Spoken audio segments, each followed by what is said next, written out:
The World Cup was inaugurated in 1930 as football became an arena for the expression of friendly competition between nations.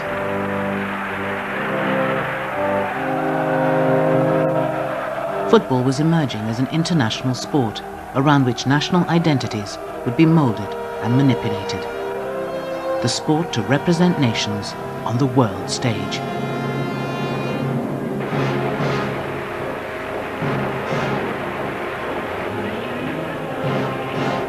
But fascist dictators would soon turn football into an ideological battlefield.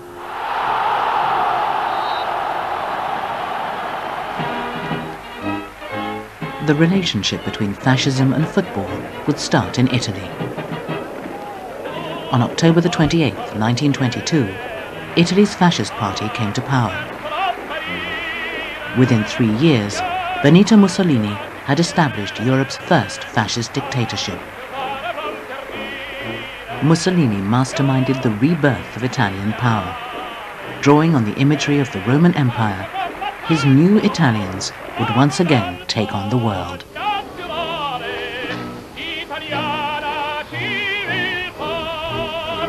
Questo aneddoto, chiamiamolo così, che riguarda proprio Mussolini, cioè il fatto che Mussolini doveva propagandare l'immagine dell'italiano nuovo, quindi coraggioso, prestante nel fisico, vigoroso, sportivo.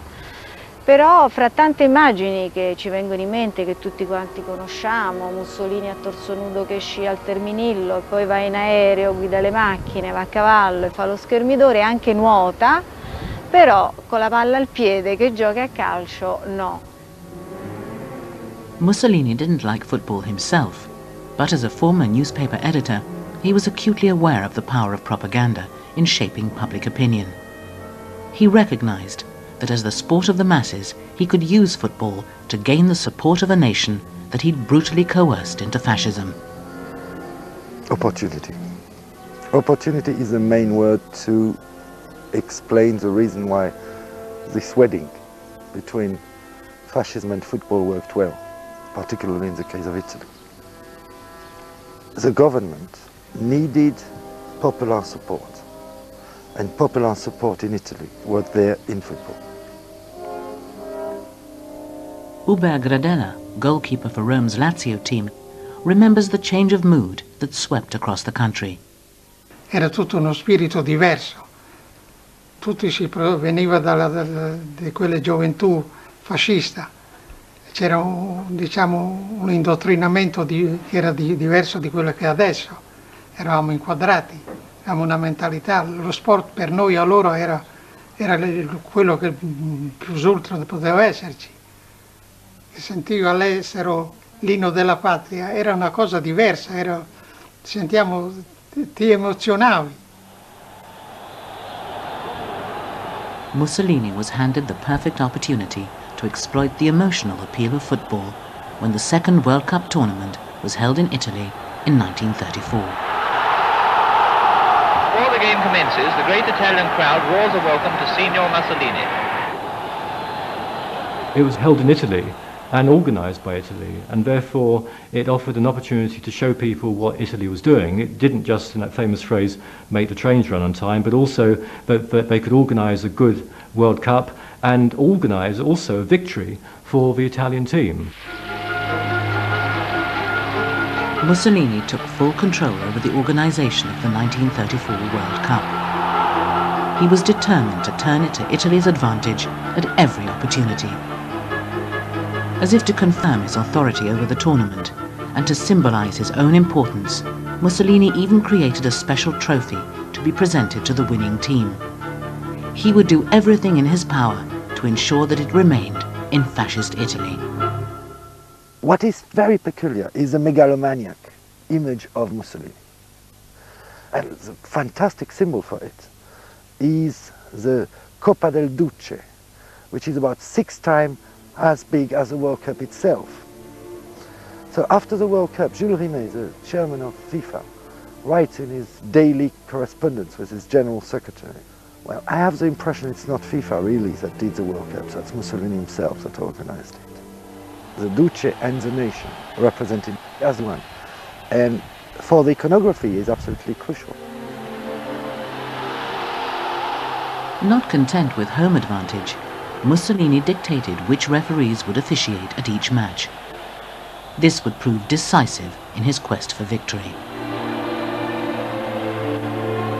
Italy beat the United States 7-1 in the first round, but were taken to a replay by a strong Spanish team in the quarterfinals.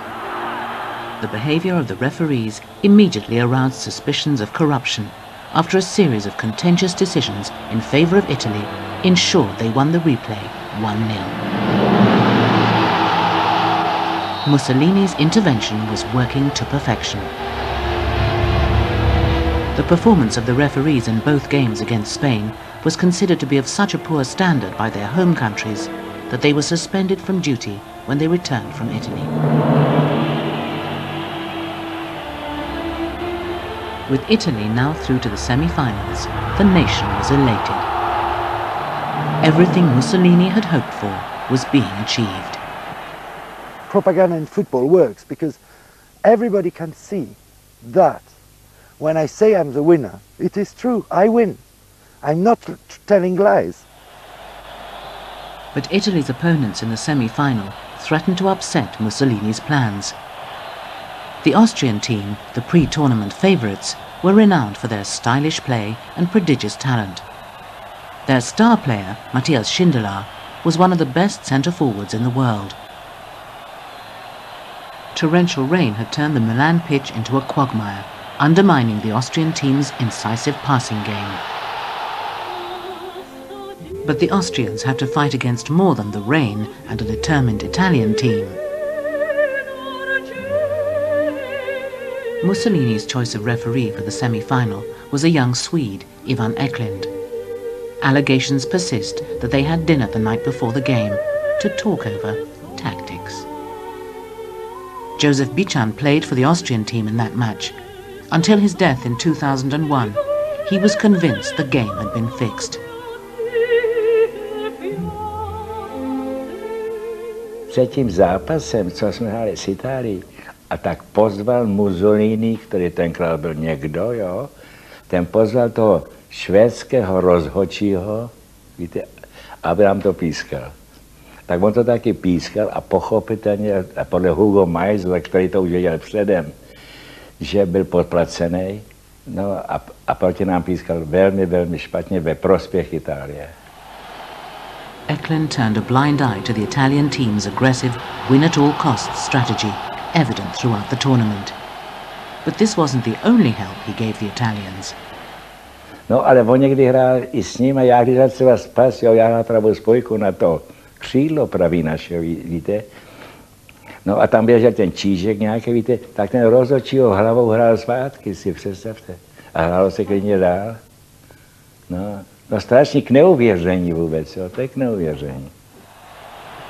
Italy won 1-0 courtesy of another contentious goal that many people believed was offside, and more corrupt decisions from Mussolini's chosen referee. Italy were now through to the final.